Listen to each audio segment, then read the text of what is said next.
Je m'appelle Mélissa et l'ARS Bourgogne-Franche-Comté m'a chargée d'aller à la rencontre de personnes qui sont à l'initiative de projets en faveur de l'accès aux soins et de la santé pour tous. Je vous emmène avec nous.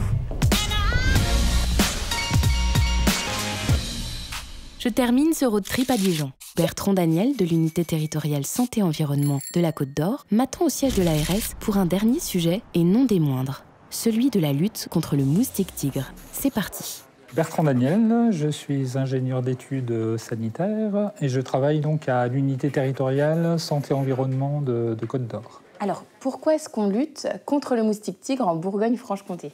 Alors, le moustique tigre, en fait, il a la particularité d'être un moustique qui peut véhiculer certaines maladies qu'on appelle des arboviroses. Alors, vous connaissez certainement la dengue, le chikungunya ou le Zika. Et il se trouve qu'en Bourgogne-Franche-Comté, donc ce moustique a déjà colonisé 7 des 8 départements.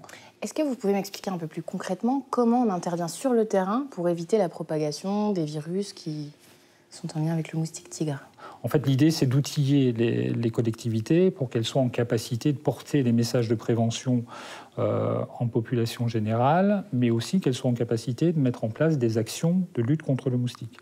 Donc, à partir du moment où on a fait le choix d'utiliser les contrats locaux de santé, on a travaillé avec nos collègues de l'ADT de Côte d'Or en interne pour faire en sorte que dans ces contrats locaux de santé, on inscrive des fiches actions avec des actions concrètement de sensibilisation de la population générale, mais aussi d'accompagnement des collectivités pour les aider, pour les outiller dans la lutte contre le moustique tigre. Qu'est-ce que vous percevez justement du message porté par l'ARS auprès des populations ? Est-ce que vous avez l'impression que la sensibilisation qui a été faite, elle est reçue Alors, ce qui est en fait assez compliqué, on l'a bien vu dans les réunions publiques, c'est que la perception de la nuisance, en fait, elle est liée au moustique adulte.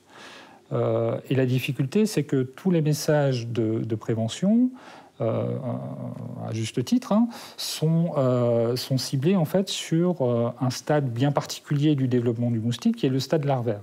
Donc les gens ont un petit peu de mal à comprendre au début et cherchent à lutter contre le moustique adulte, alors que la seule façon de lutter efficacement contre ce moustique, c'est d'éliminer en fait les gîtes larvaires. Donc il y a un petit décalage en fait entre le message qui est porté et l'attente que peuvent avoir en fait le public par rapport à ça.